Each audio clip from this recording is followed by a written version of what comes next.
많은 사람들이 살면서 겪게 되는 상처와 고통 때문에 하나님께서 우리에게 주신 소명을, 사명을 잘 감당하지 못하게 됩니다.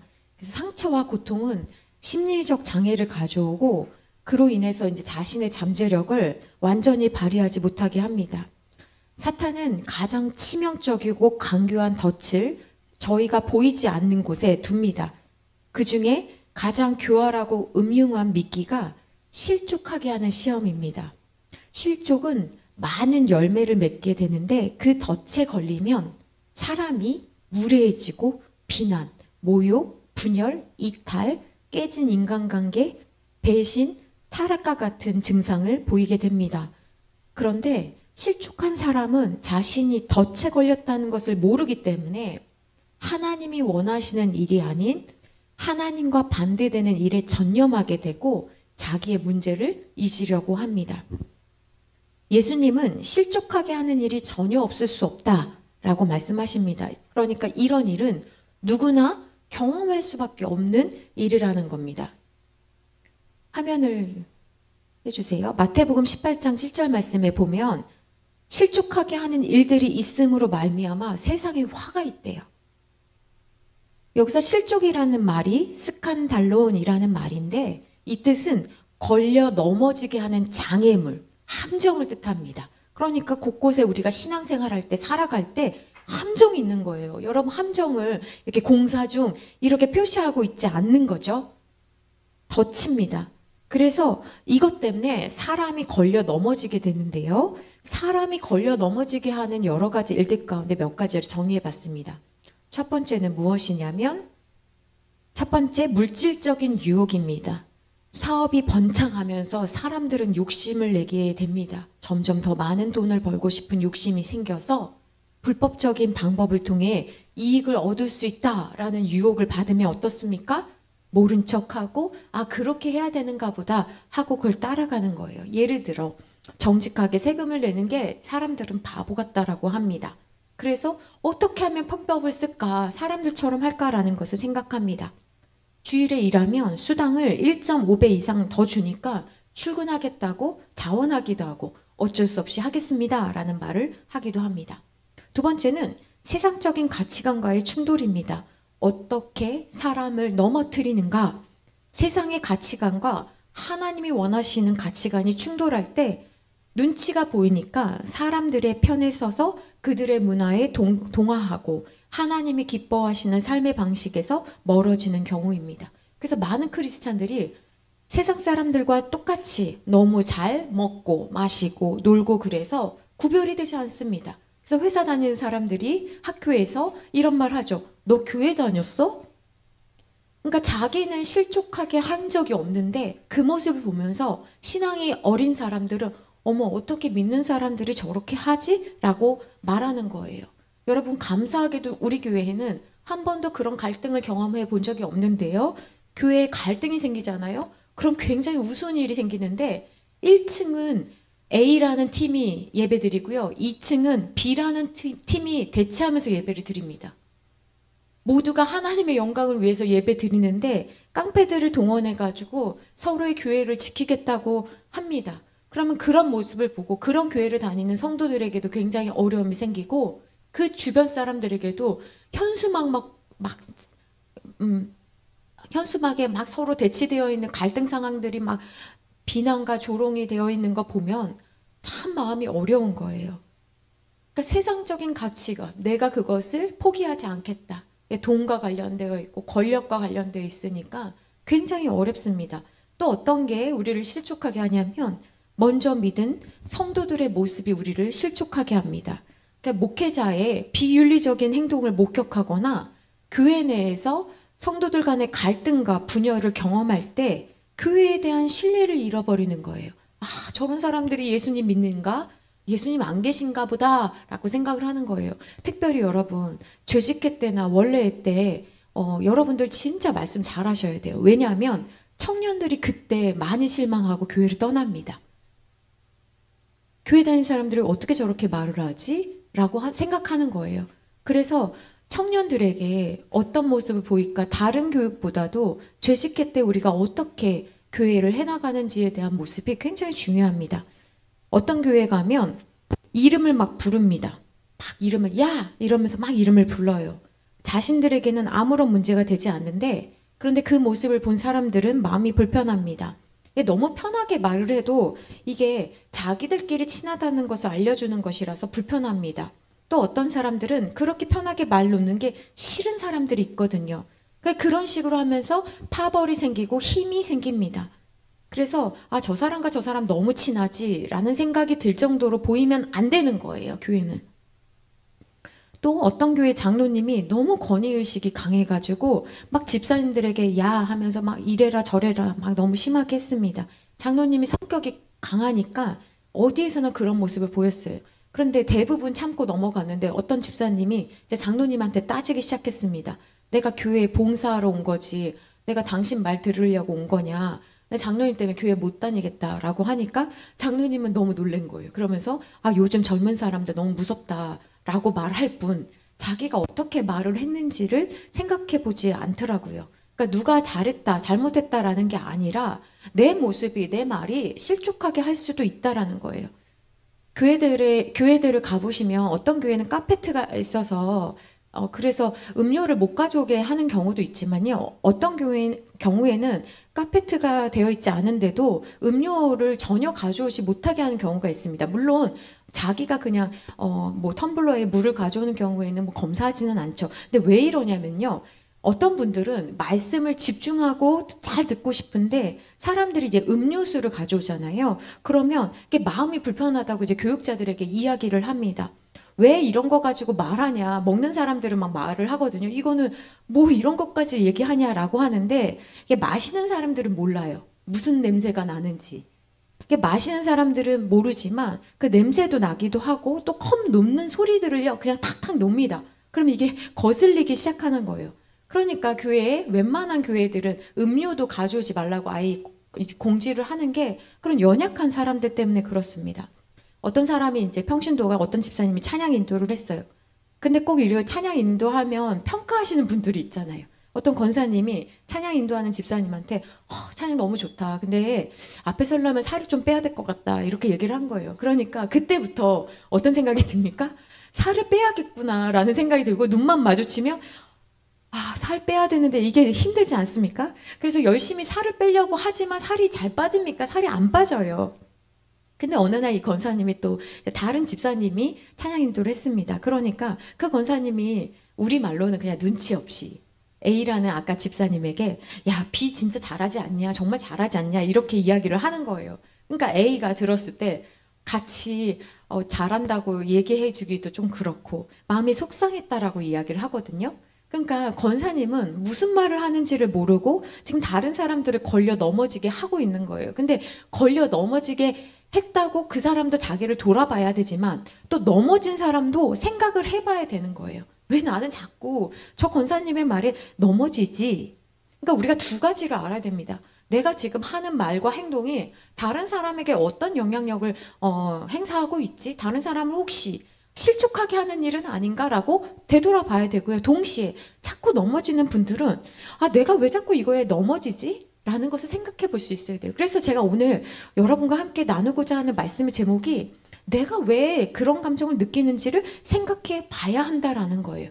대부분의 성도님들은 그냥 생긴 대로 삽니다. 하고 싶은 대로 해요. 그러면요, 교회는 성숙해지지 못합니다.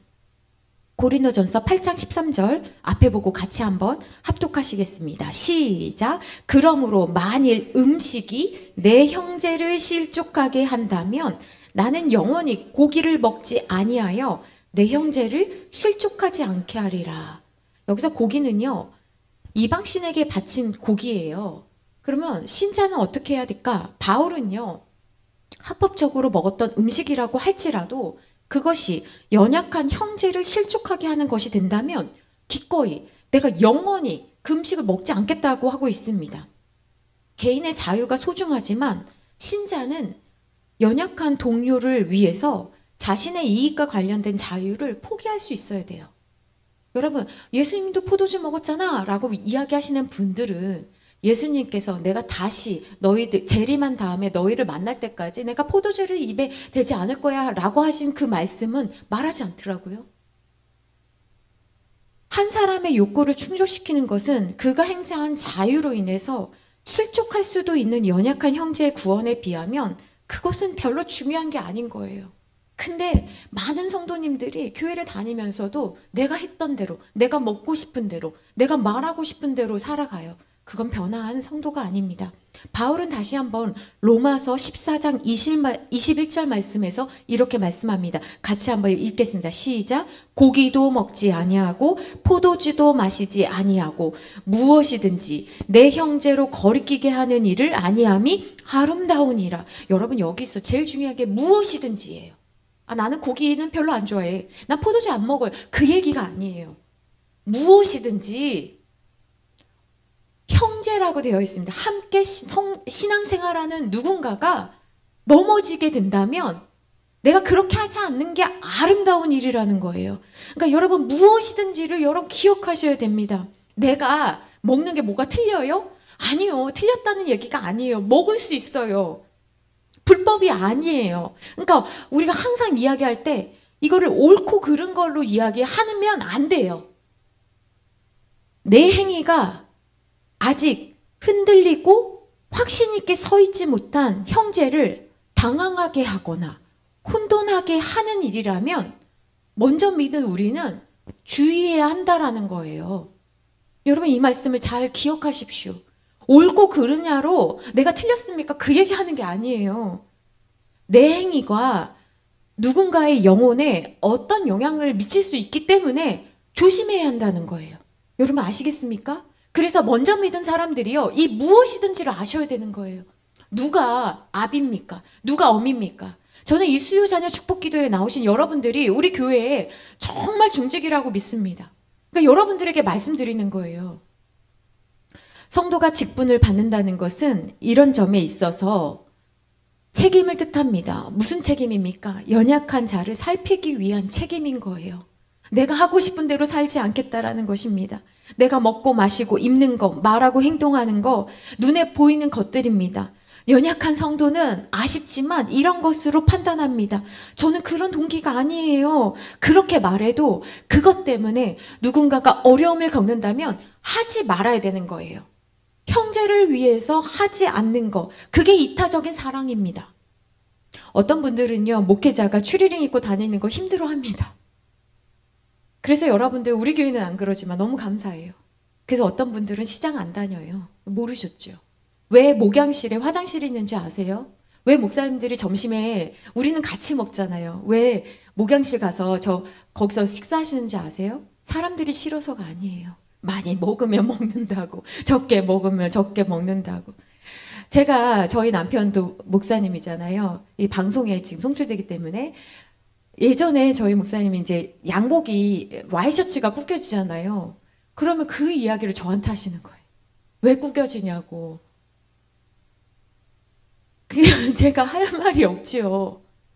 처음에는 사실은 저도 어리니까요. 화딱지가 나더라고요. 그걸 왜 나한테 이야기하지? 뭐 하라는 거예요, 저보고? 잘하라는 거잖아요. 근데 아시다시피 저도 사부잖아요. 저도 바쁘잖아요. 사역하잖아요. 근데 그러면 어떻게 해야 돼요? 어떤 사람은 그것만 보이는 거예요. 여기 이렇게 쭈글쭈글한 것만 보여요. 그러면 제가 화딱지 나니까 에휴, 그 무슨 상관이에요? 그럼 권사님이 하시든지 뭐 이래요? 아니잖아요. 화딱지는 하지만 다려야죠. 왜? 연약한 성도는 그것만 봐요. 제가 매니큐어 왜 안 하는지 아세요? 제가 웬만하면 귀걸이 거의 한 달 하거든요. 어떤 분들은 이거 아무것도 아닌데 이것만 봐요. 이것만 봐요. 제가요, 설교하기 전에 손톱 굉장히 깨끗하게 하거든요. 누군가에게는 이것만 봐요. 제가 아는 어떤 목사님들은 그래서 시장도 안 다니고요. 다른 동네로 가서 마트 가고요. 영화 보시는 분들이 있어요. 여러분들 생각하실 거예요. 뭘 그렇게 피곤하게 사냐. 왜 그렇게 합니까? 연약한 자를 위해서 그렇게 하는 거예요. 또 어떨 때 실족합니까? 고난과 역경을 겪을 때 우리는 실족합니다. 사랑하는 가족이 갑작스런 질병으로 세상을 떠나거나 사업이 실패해서 경제적으로 어려움을 겪을 때 우리는 이렇게 질문하죠. 왜 하나님은 나에게 이런 고통을 주시는가 의문을 품게 됩니다. 또 어떨 때 실족합니까? 기도 응답이 지연되거나 부재할 때, 오랫동안 간절히 기도했던 문제가 해결되지 않고, 그리고 하나님이 내 기도를 들어주지 않는 것 같을 때 우리는 실망하고 낙심합니다. 또 어떨 때 실족합니까? 믿음의 회의가 생길 때 실족합니다. 과학적인 증거나 논리적인 반박에 딱 직면하게 됐을 때, 성경의 가르침이나 기독교 교리에 대해 의심이 생길 때, 또는 다른 종교나 철학에 관심을 갖게 되면서 이 믿음에 대한 확신이 흔들릴 때가 있는 거예요. 이럴 때 우리가 실족하게 됩니다.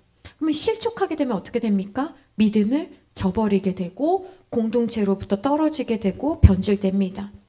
그러면 어떤 사람이 실족하는지를 좀 살펴봐야 되는데, 아까 말씀드린 것처럼 넘어지게 하는 사람도 문제지만 넘어지는 사람도 문제가 됩니다.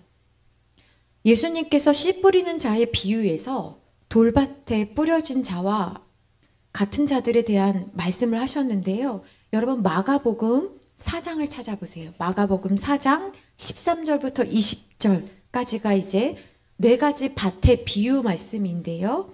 마가복음 4장 13절부터 20절에 보면 네 밭이 나와요.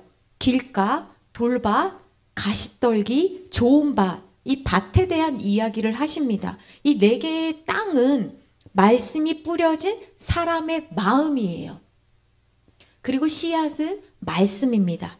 씨앗을 뿌리는 자는 하나님이십니다. 근데 그 중에서 돌밭을 한번 보고 싶은데요. 돌밭을 보면 아까 밭이 마음이라고 했잖아요. 근데 이 돌밭은 돌이 있는 밭입니다. 그래서 밭을 갈지 않았다고 해도 무언가 우리가 이제 여러분들이 밭을 경작한 경험이 없다고 하더라도 지나가시면서 많이 보셨을 거예요. 돌밭을 경작할 때 사람들이 제일 먼저 하는 일이 눈에 보이는 돌을 우선 꺼내는 일입니다. 근데 여러분 아시다시피 눈에 보이는 돌들만 치우면 안 되고요. 그럴 경우에는 땅 아래에도 돌들이 되게 많다라는 것이거든요. 그래서 땅 아래에 있는 그 돌들을 치워내지 않으면 씨앗이 자랄 수가 없습니다. 그래서 돈이 있는 그 농부들은 포크레인 같은 걸로 막 뒤집어요. 그런 것들을 하잖아요. 그래서 밭을 다 뒤집어서 없습니다. 그리고 속에 있는 돌들을 다 꺼냅니다. 그렇게 보면 이제 깜짝 놀라는 거예요. 아니 이게 보이는 돌보다 보이지 않는 곳에 돌들이 이렇게 많았다라고 하면서 이제 놀라게 되는 거죠. 이 돌들은 씨앗의 성장을 방해하는 것입니다. 그런데 내가 귀찮다고 힘들다고 그냥 눈에 보이는 돌들만 치우고 땅 아래에 있는 돌들을 치우지 않으면 어떻게 되냐면, 오늘 마가복음 4장 16절과 17절 말씀에 여러분 같이 한번 읽어보실까요? 16절 말씀입니다. 시작. 또 이와 같이 돌밭에 뿌려졌다는 것은 이들을 가리킴이니 곧 말씀을 들을 때에 즉시 기쁨으로 받으나 그 속에 뿌리가 없어 잠깐 견디다가 말씀으로 인하여 환난이나 박해가 일어나는 때에는 곧 넘어지는 자요. 그러니까 똑같이요. 말씀이 뿌려지면, 말씀이 들리면 좋다라는 거예요. 행복하다라는 거예요. 그래서 기쁜데 잠시 뒤 해가 뜨잖아요. 그러면 어떻게 됩니까? 땅 아래에 있는 돌들이 열을 받기 시작합니다. 그러니까 하나님의 자녀답게 선택하고 결정하고 살아가는 것이 아니라, 이 환난이 오면 뿌리가 얕으니까 자기가 원래 살았던 방식대로 살아가려고 하는 거예요. 그러니까 환난이 오고 어려움이 오면 밭이 경작된 게 얕으니까 금방 자기의 원래 모습을 보이고 자라지 못하는 겁니다. 그럼 생각해 보셔야 돼요. 여러분, 해가 비추는 게 문제입니까? 아니잖아요. 환난이 온 게 문제입니까? 아닙니다. 그럼 씨앗이 문제입니까? 아니에요. 문제는 무엇입니까? 돌밭의 문제는 뭐예요? 돌이 있다라는 게 문제예요. 그러니까 돌이 있기 때문에 무엇을 해야 돼요? 돌을 치워야 되는 거예요. 이 돌의 특징은 무엇입니까? 딱딱합니다. 돌은 부서지지 않아요. 그러니까 용서하지 않습니다. 강팍한 거예요. 이해하고 싶지 않은 마음입니다. 앞으로 나아가지 못하도록 막는 것입니다. 어떤 권사님이 시집을 갔는데 맏며느리예요. 가난한 집에 돌봐야 할 시동생, 시아주버님, 아가씨까지 있었습니다. 이게 시집을 온 건지 몸종으로 온 건지 알 수 없을 정도로 힘들었다고 합니다. 낮에는 가게에서 일하고 밤에는 집에 와서 밥하고 빨래하고, 그러니 얼마나 힘들었겠습니까? 그런데 이 시댁의 어떤 가족도 이분의 노고를 알아주지 않았습니다. 당연히 그렇게 해야 한다라고 생각하니 이 사람은 하면서 부하가 올라오고 얼마나 기가 차고 어이가 없었겠습니까? 그런데 남편마저 이분의 마음을 알아주지 못하고 밖으로만 돌아다닙니다. 그러다가 남편이 좀 일찍 오면 그동안 이제 어려웠던 것들을 좀 이야기하려고 하다 보면 이 남편이 말을 하지 못하도록 입을 막는 거예요. 야, 네가 그래도 우리 집의 맏며느리인데 네가 그런 일을 하라고 맏며느리인 거다. 너는 사실 결혼하기 전에 더 힘들게 살지 않았냐. 네가 우리 집보다 더 가난한 집에 살았으면서 지금 너는 그래도 쌀밥 먹지 않냐. 돈 걱정은 하지 않지 않냐. 그리고 네가 잘하면 어머니가 그러겠냐라고 하면서 말문을 막은 거죠. 그러니까 커다란 돌을 아내에게 준 거예요. 그러니 이 여인의 얼굴은 어떻겠습니까? 우리 안에 돌들이 있습니다. 누가 내 마음에 놓고 간 그냥 버려버린 돌들일 수도 있고 내가 억울하고 분해서 생긴 돌들일 수도 있습니다. 이 돌들의 크기가 다르듯 우리 안에 돌이 생긴 이유들이 무엇인지 먼저 돌을 꺼내기 위해서는 돌들의 이름을 찾아봐야 합니다. 이 돌을 찾는 방법 첫 번째는 무엇이냐면 자기의 감정과 느낌을 정직하게 살펴보는 거예요. 그래서 지난 시간에 우리가 무엇을 했습니까? 위장하지 않겠습니다 라고 고백했습니다.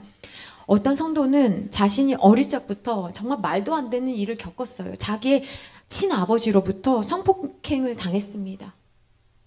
철없는 어린아이가 자기를 도와주고 보살펴줘야 되는 아버지가 자기를 그렇게 했다라는 것을 깨달은 다음부터 악몽에 시달리면서 살았습니다. 그래서 이 집사님은 아버지가 죽기만을 바랬어요.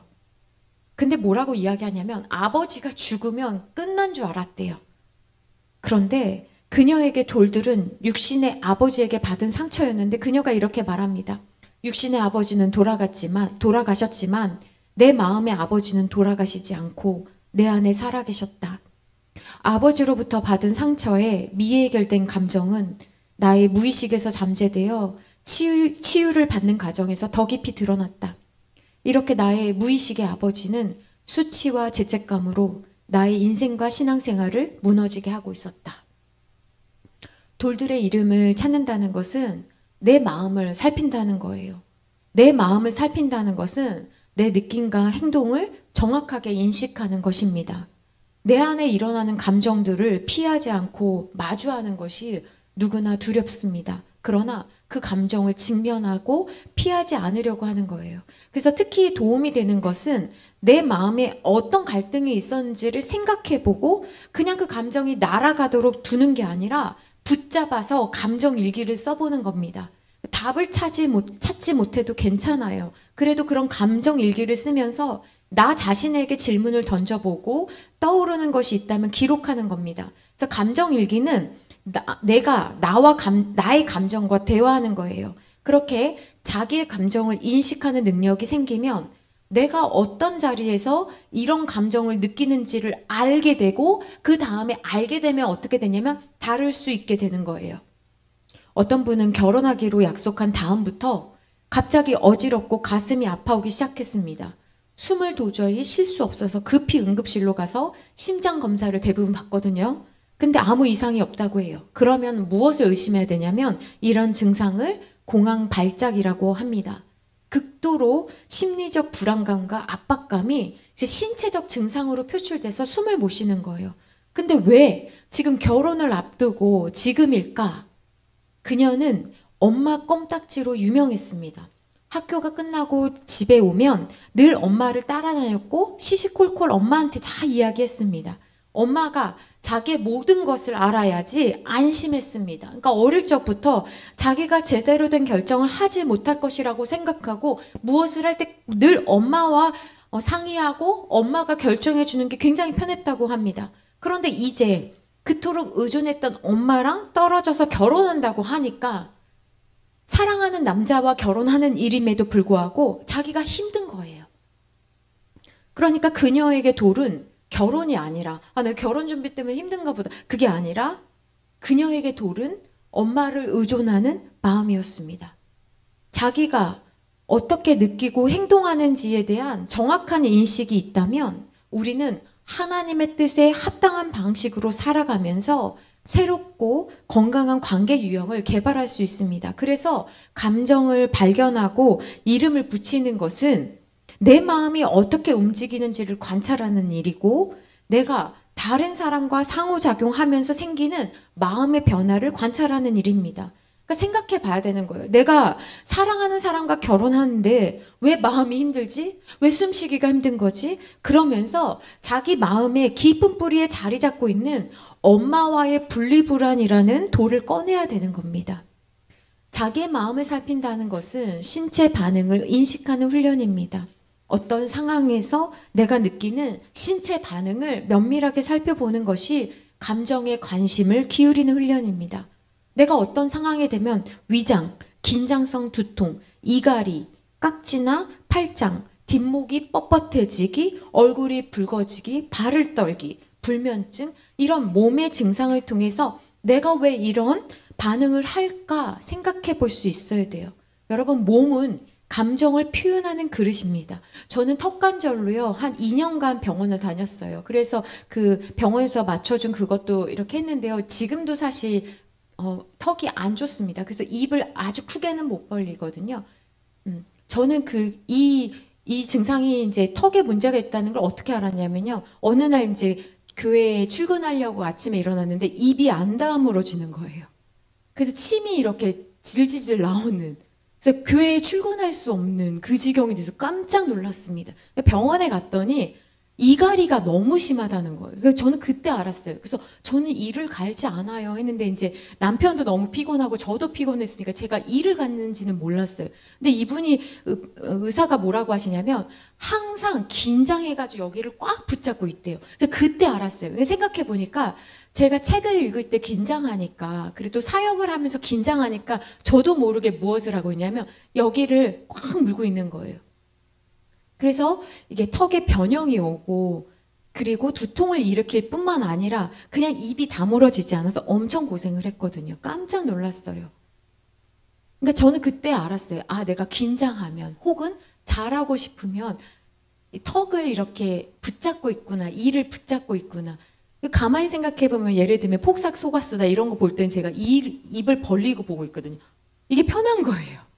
근데 뭔가 긴장하고 있으면 꽉 붙잡고 있더라고요. 그러니까 그런 것들을 통해서 나의 그 신체를 통해서 내 감정을 역으로 읽는 거예요. 몸은요, 감정을 표현하는 그릇이거든요. 이 감정은 내가 무언가 무서워하거나 불안하거나 힘들어하거나 싫어하면요, 다른 사람한테 들키고 싶지 않고 내 자신에게도 들키고 싶지 않으니까 어떻게 합니까? 눌러요, 감정은. 누르고 심지어 내가 그걸 느낀다고 인지조차 못합니다. 그러니까 저는 이를 제가 갈고 있는지도 몰랐고, 제가 긴장하면 이렇게 어금니를 꽉 물고 있는지도 몰랐던 거죠. 이렇게 왜곡을 한다라는 거예요. 그래서 우리는 감정이 주는 것을, 그런 메시지를 많이 놓쳐요. 근데 이걸 알아차릴 수 있는 방법이 신체 언어라고요. 신체 반응 언어라고요. 그러니까 내가 왜 배가 아픈지. 여러분은 잘 모르시지만 저는 설교할 때나 강의할 때 화장실을 진짜 많이 가요. 그러면 이제는 불편하지가 않아요. 아, 또 긴장해서 가는구나. 제가 이렇게 얼마나 오랫동안 이 자리에 섰어요. 그래도 여전히 저는 또 가는구나. 이제 아는 거예요. 그러니까 자기 감정을 알지 못하면 하나님 앞에서 솔직해져라라고 이야기를 해도 전 솔직한데요? 라고 생각하는 거예요. 그러니까 감정이 자연스럽게 우리에게 억누르기 때문에 무슨 느낌인지를 외면하고, 감정은 그걸 눌러도 신체는 속일 수가 없기 때문에 그 감정을 반영해 줍니다. 그래서 여러 통로로 말하기 시작하는 거예요. 비난을 잘하거나 비난을 많이 받았던 사람은 관절염에 걸린다고 하고, 분노가 많았던 사람은 암에 걸리거나 온몸이 몸살이 아닌데 시름시름 아파요. 그리고 두려움이 많으면 위장병이 있고 발바닥이 아프다라는 이제 의사들의 이야기가 있습니다. 그러니까 내 신체의 언어를 통해서 내 감정이 어떤지를 여러분 보셔야 돼요.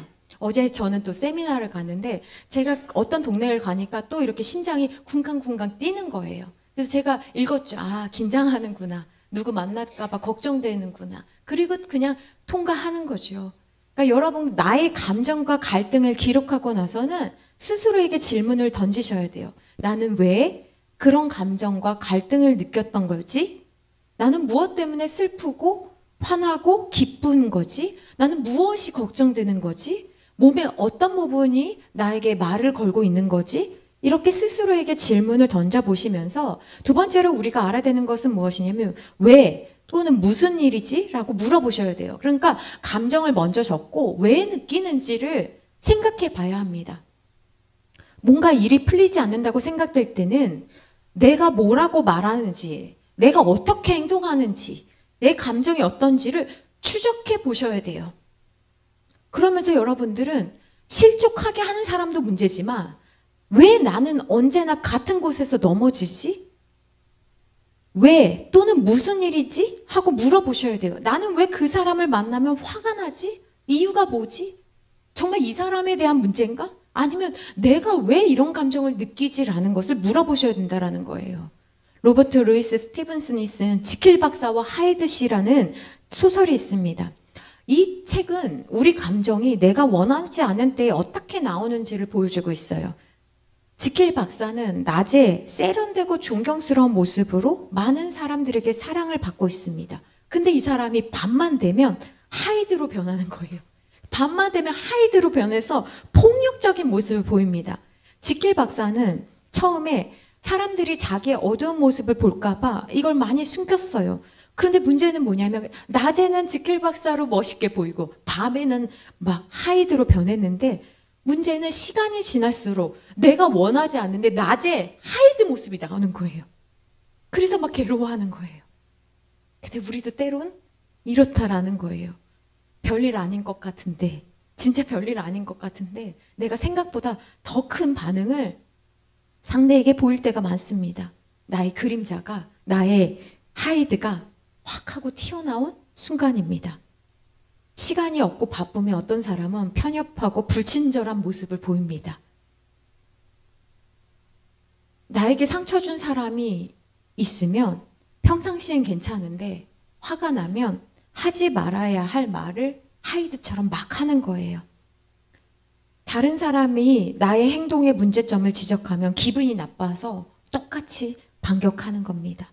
하나님께서 누구나에게 재능을 주셨는데 어떤 사람 보면 그도 나처럼 연약한 사람이라는 생각을 못하고 그를 굉장히 이상화합니다. 그래서 추종하죠. 또 마음에 들지 않으면 뒤에서 안 그런 척하면서 험담합니다. 이런 모습들은 내가 균형을 이룰 때 나오는 그림자, 하이드의 모습입니다. 그림자는 나를 나로 살지 못하게 훼손하는 거예요. 그래서 진실을 말해야 할 때 은근슬쩍 거짓말을 하거나 모른 척하기도 하고 좋게 말할 수도 있는데 습관적으로 부정적인 말이 먼저 나올 때가 있는 겁니다. 또 고통스럽고 어려운 결정을 해야 되면 모른 척하거나 도망가 버리는 겁니다. 그래서 우리는 내 마음의 돌들이 무엇이 있는지를 알아야 하고 우리는 내 마음에 있는 돌들을 내가 꺼낼 수 있어야 돼요. 여러분 이 돌들은 주님이 꺼내주지 않으십니다. 우리는 어떤 돌들이 있어야 되는지를 알아야 됩니다. 예수님께 나아가기 위해서는 내가 눈이 멀었는지 내가 다리가 불편한지 아는 것처럼 내가 가지고 있는 것을 가지고 나아가야 해요. 바울은 자신의 육체에 가시가 있다는 것을 알았습니다. 그가 알았다는 것은 질병을 그냥 알았다, 나 아프다 이게 아니라 이것이 자신에게 어떤 의미를 주고 있는지 해석할 수 있었다는 거예요. 여러분 내 돌들을 알아야 다룰 수 있습니다. 바울은 육체의 가시가 괴로웠지만 그는 이 괴로움을 해결받기 위해서 우리처럼 이것 좀 없애주세요라고 오랫동안 기도했습니다. 그런데 기도하면서 무엇을 알았습니까? 이것이 하나님으로부터 받은 선물이라고 해석하게 되고 알게 되고 깨닫게 됩니다. 그러니까 그 육체의 가시를 가지고 주님 앞에 나아갔잖아요. 고린도후서 12장 7절 말씀에 보면 이 육체의 가시는 뭡니까? 나로 하여금 내가 여러 계시를 받은 것이 지극히 크므로 너무 자만하지 않게 하시려고 내 육체의 가시 곧 사탄의 사자를 주셨으니 이는 나를 쳐서 너무 자만하지 않게 하려 하심이라. 그러니까 바울은 알았다는 거예요.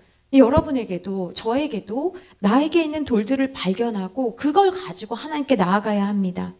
하나님이 나에게 그 약점을 선물로 바꿔주실 것이기 때문에 그렇습니다. 여러분 요한복음 4장에 보면 사마리아 여인이 나오거든요. 예수님이 사마리아에 있는 그 수가라고 하는 동네에 들린 이유는 우리 담임 목사님도 말씀하셨지만 많은 학자들이 말하길 이 여자를 만나기 위해서 예수님께서 일부러 들리셨다라고 하거든요. 근데 이 여자 한 사람을 만나려고 예수님 일부러 가신 거예요. 그래서 예수님이 우물 곁에 앉아서 그 태양볕, 그 정오 시간에 예수님이 이 여인을 기다리고 있습니다. 그때쯤 되었을 때 한 여인이 물을 기르러 오잖아요. 가장 무더운 시간에 사람들이 무엇인가 먹으려고 하지 않는 그 시간에 사람들의 눈길을 피해서 이 여자가 혼자 우물을 찾았잖아요. 우물 곁을 찾았잖아요. 예수님이 기다리고 있다가 이 여인에게 말합니다. 물을 좀 달라라고 이야기하시잖아요. 그리고 예수님과 이 여인이 대화하기 시작합니다. 그러다가 예수님은 좀 더 깊은 대화를 하기 원하셔서 일부러 이런 질문을 하십니다. 요한복음 4장 16절 말씀에 보면 이르시되 가서 네 남편을 불러오라. 예수님께서 이 여인에게 너 남편 데려와라 이렇게 얘기하는 거예요. 근데 이 여인은 사실 이 질문만큼은 피하고 싶었거든요. 이 여인은 그 질문을 받았을 때 아마 얼굴이 붉게 변했을 거예요. 자기가 가장 약점이라고 생각했던 그거, 수치스럽다고 여긴 그 질문, 이 사람이 이것만큼은 나한테 말하지 않았으면 좋겠다라고 하는 그거, 몰랐으면 한 그거. 그래서 이 여인은 처음 봤잖아요, 예수님을. 그러니까 굳이 처음 본 사람에게 뭐 내가 이런 것까지 말할 필요가 있나 싶어서 딱 잡아떼고 이렇게 말합니다. 17절입니다. 여자가 대답하여 이르되 나는 남편이 없는데요. 이렇게 이야기를 하는 거예요. 남편을 데려오라 라는 예수님의 질문에 그녀는 남편 없어요 라고 말합니다. 그러니까 이 정도로 말하면 웬만한 사람은 안 물어보잖아요. 끝날 줄 알았죠? 근데 예수님은 계속해서 왜라고 질문하십니다. 예수님은 그녀가 그녀의 마음 깊은 곳에 숨겨둔 그 밭 아래에 숨겨둔 돌들에 대해서 꺼집어내서 말하기를 원하세요. 예수님은 우리에게도 계속해서 이 왜라는 질문을 던지십니다. 왜 나는 항상 모임에 늦게 가지? 왜 나는 어떤 사람을 피하고 있지? 왜 나는 오늘 모임에 가는 게 두렵지? 왜 나는 그 사람에게 전화하는 게 힘들지? 왜 나는 맨날 안 좋은 얘기부터 하는 거지? 왜 나는 그렇게 인정받고 싶은 거지?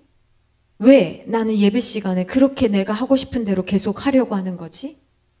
왜 나는 슬픈데도 웃고 있는 거지? 왜 나는 안 된다는 말부터 하는 거지?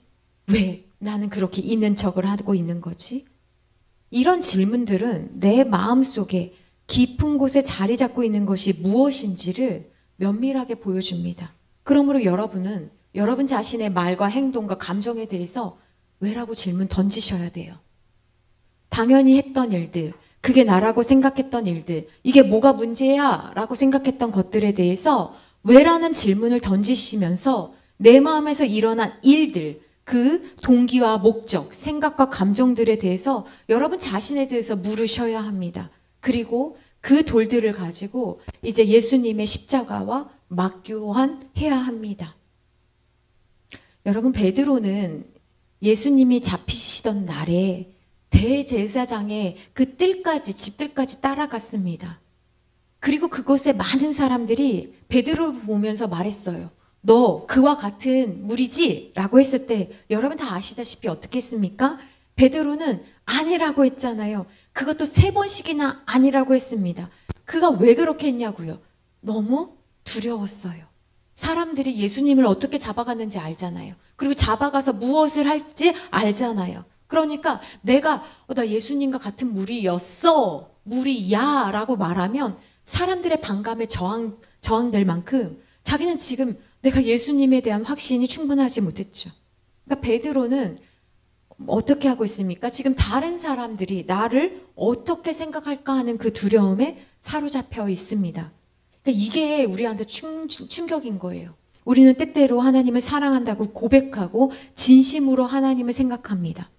그런데 다른 사람이 우리를 방해하거나 다른 사람이 우리를 어렵게 할 때 그 생각에 위축돼서 자유롭지 못할 때가 너무나 있습니다. 그래서 그들의 무리에 속하지 않으면 큰일 날 것 같은 불안감 때문에 다른 사람이 나에 대해 오케이 하는 그 모습이 나도 괜찮은 것 같아 하면서 다른 사람이 오케이 하는 그 모습을 대로 살아가려고 하는 유혹을 받을 때가 너무나 많은 거예요. 근데 그 베드로가 생각해 보세요. 예수님의 12제자 가운데 그래도 가장 무모하기도 하고 담대했던 사람이거든요. 그런데 지금 베드로 혼자 있고 예수님 안 믿는 그 무리와 함께 있을 때 베드로는 비로소 내가 얼마나 두려움이 많은 사람이었는지, 내가 예전에 예수님의 제자들이랑 같이 있을 때는 제가 절대로 예수님을 그렇게 잡혀가게 하지 않을 거예요. 우리 중엔 배신한 사람이 없어요 라고 했던 그 무리 중에 있을 때는 그렇게 큰 소리 쳤던 자기가 지금 이제 예수님이 잡힌 그곳에서 혼자가 됐을 때는 난 아무것도 아니었구나. 자기 자신에 대해서 알게 된 거예요. 긴박하게 지금 예수님이 잡혀갔고 끌려갔고 매맞고 있을 때 그 상황 속에서 베드로는 이 험한 분위기 가운데 내가 어떻게 살아야지? 내가 이런 일을 당하지 않으려면, 예수님처럼 이런 험한 일을 당하지 않으려면 가장 좋은 방법은 모른다라고 부정하는 일이에요. 나답지 않은 결정을 내리는 것, 내가 지금까지 어떻게 살아왔던, 내가 무엇을 중요하게 생각하든 그냥 다른 사람들처럼 똑같이 행동하면서 같이 십자가 못질에 가담하는 일, 그걸 지금 베드로가 하고 있는 겁니다. 그런데 베드로 생각해 보세요. 다른 제자들은 거기까지 따라오지도 않았는데 그 집들까지 갔잖아요. 거기까지 가서 지금 이런 일을 당하고 있잖아요. 왜 그러냐면 베드로는 예수님 사랑하는 마음도 있거든요. 근데 그는 지금 무너지고 있는 거죠. 그러니까 예수님이 아닌 사람들로부터 듣고 싶었던 말들을 쫓을 때 우리도 이렇게 무너질 수 있습니다. 인간은요, 모방 욕구가 있어요. 그 모방 욕구는 뭐냐면 다른 사람의 욕망을 모방하면서 자기의 욕구를 채우려고 하는 거예요. 아이가 친구가 가지고 있는 장난감을 원하는 이유는 그 장난감을 진짜 가지고 놀고 싶어서가 아니라 친구가 그걸 좋아하기 때문에, 내가 가지고 놀지 않았던 건데 갑자기 다른 친구가 그 장난감을 가지고 놀고 있어. 그러면 어떻게 합니까? 저거 내 거니까 달라고 엄마한테 다시 내 걸로 가져오라고 떼쓰면서 막 가지고 놀겠다고 하잖아요. 그게 인간에게 가지고 있는 모방 욕구예요. 신앙도 이처럼 모방하다 끝날 수 있습니다. 아나니와 삽비라는 모방하다가 죽었습니다.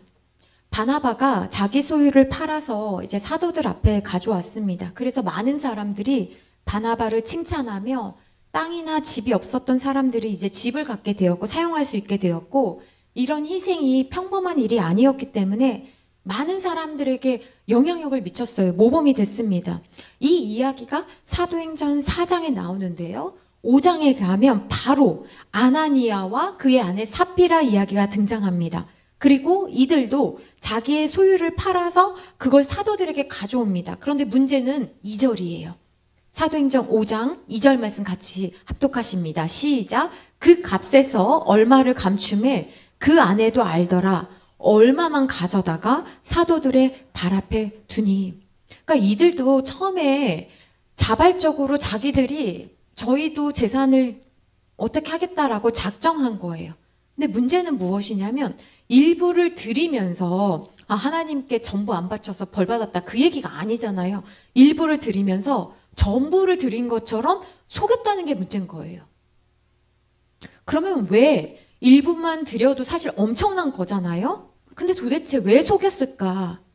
그들 부부에게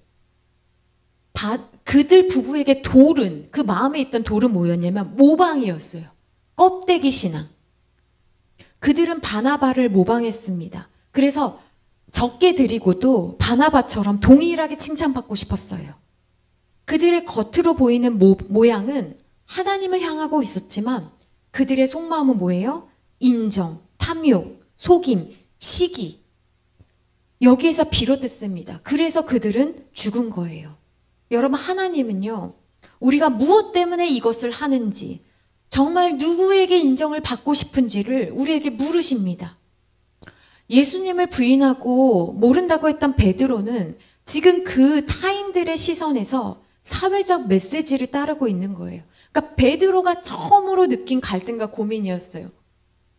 예수님을 따르던 사람들 사이에서 누렸던 것과는 다른 거죠. 예수님이랑 같이 있을 때는요, 베드로가 말하면 사람들이 어떻게 그런 말을 해? 하면서 신기하게 생각해 봤어요. 야, 진짜 우리 중에 가장 믿음 있는 사람은 베드로인가 보다라고 생각했단 말이에요. 근데 지금 예수님을 다 부인하는 그 사이에서 사람들의 그 낯설고 매섭고 차가운 시선을 베드로가 지금 처음 느끼고 있습니다. 그러니까 교회에서는 이렇게 섬기고 나누고 존중하는 것이 당연하니까 이게 어렵지 않은데, 회사나 학교에 가면 내가 그렇게 하는 순간 냉정하고 포악한 무리들의 먹이가 됩니다. 그래서 대부분 크리스찬들이 어떻게 합니까? 최대한 그렇게 안 하려고 숨어 있잖아요. 눈에 띄지 않으려고 자기를 숨기고 움츠립니다. 그러다가 다시 교회에 오면 찬양하고 막 기도하고 전도하고 막. 왜? 예수님을 믿는 사람들이랑 같이 있으니까 막 자신 있어 보이는 거예요. 그런데 다시 회사에 가면, 학교에 가면 마치 냉탕, 온탕을 왔다 갔다 하는 것처럼 자기 안에 질문들이 생기는 거예요. 진짜 내가 원하는 게 뭐지? 교회에서의 나와 집에서의 나, 교회에서의 나와 사회에서의 나는 정말 누구지? 그리고 결정해야 하는 순간들이 옵니다. 사람들이 원하는 나로 살까? 아니면 하나님이 원하시는 나로 살아가야 되는가? 결정해야 되는 순간들이 오는 거예요.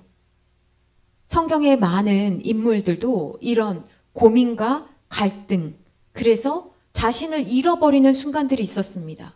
여러분, 아브라함은 애굽 왕이 자기 아내가 아름다운 걸 알고 너무 두려워서, 죽을까 봐 두려워서 그녀를 자기 아내라는 것을 숨겼잖아요. 그러니까 자기가 죽을까 봐 두려워서 아내가 보고 있는데 거짓말했습니다. 야곱은요, 어머니 리브가가 와서 아버지를 속이자, 형을 속이자라고 했을 때 어머니의 말에 맞서기보다는 같이 동조했습니다. 왜 그래요? 어머니가 주는 안정과 인정을 잃어버릴까 봐 거절하지 않았어요. 르우벤은 어떻습니까? 형제들이 다 요셉을 죽이자고 했을 때 르우벤은 그렇게 하고 싶지 않았어요. 그래서 자기는 혼자 생각했어요. 형제들이 다른 데를 보고 있을 때 내가 저 구덩이에 빠진 요셉을 구해줘야지, 살짝 모른 척 살려줄 거야 했는데, 르우벤이 잠시 자리를 비웠을 때 형제들이 어떻게 했습니까? 애굽에 그냥 넘겨버렸거든요. 그러니까 르우벤은 형제들의 그 압력을 이기지 못하고 그냥 굴복함으로 그 형제들과 똑같은 사람이 되어버렸습니다. 아론은 또 어떻습니까? 모세가 시내산에 올라갔어요. 그런데 내려오지를 않네요. 정말 내려올 수는 있는 건지 모르겠어요. 그러자 회중들이 모세가 어딨냐 하면서 아론을 막 쳐서 죽이려고 했습니다. 그러자 아론이 어떻게 했습니까? 눈으로 볼 수 있고 만질 수 있는 신을 그들이 요구했을 때 아론은 그들의 압력에 굴복해서 금송아지를 만들어줬잖아요.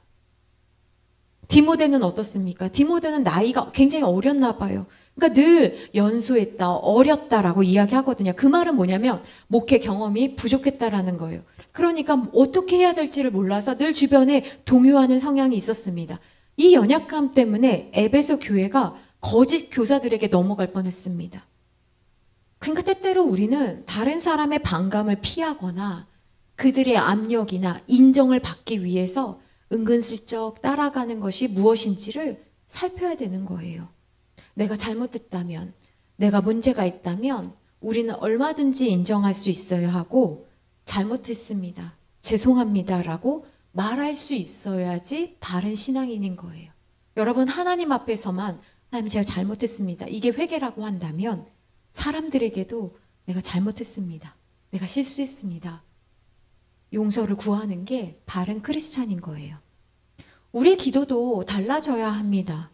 우리가 기도하는 그 기도 제목이 내가 너무 문제가 있고 긴장되니까 이게 사라져 버리길 기대하거나 아예 없는 척 무시해 버리고 싶어서 요청하는 기도라면 하나님은 어쩌면 응답해 주시지 않을 거예요. 왜냐하면 내 마음에 있는 돌들은 내가 꺼내야 되기 때문에 그래요. 하나님은 우리가 이런 복잡한 상황과 씨름하면서 우리가 하나님 앞에 하나님 저 상처받았습니다, 하나님 저 어렵습니다, 저 어쩔 수 없었습니다 라는 대답을 듣고 싶어 하는 게 아니라 하나님은 우리가 실족하지 않기를 원하십니다. 옳은 이유에서 우리는 멈춰야 합니다. 멈춤은 우리를 변화시킵니다. 두려워서 하는 멈춤은 변화를 이끌어내지 못합니다. 여러분에게 있는, 저와 여러분에게 있는 그 돌들을 살펴봅시다. 그리고 우리가 두려워하는 마음과 나 자신을 방어하고자 하는 그 태도를 극복한다면 우리는, 우리의 그 딱딱한 토양은 부드러워질 것이고 새로운 성장과 가능성이 생길 것입니다. 여러분, 우리 같이 한번 기도할까요? 여러분 마음에 있는 돌들은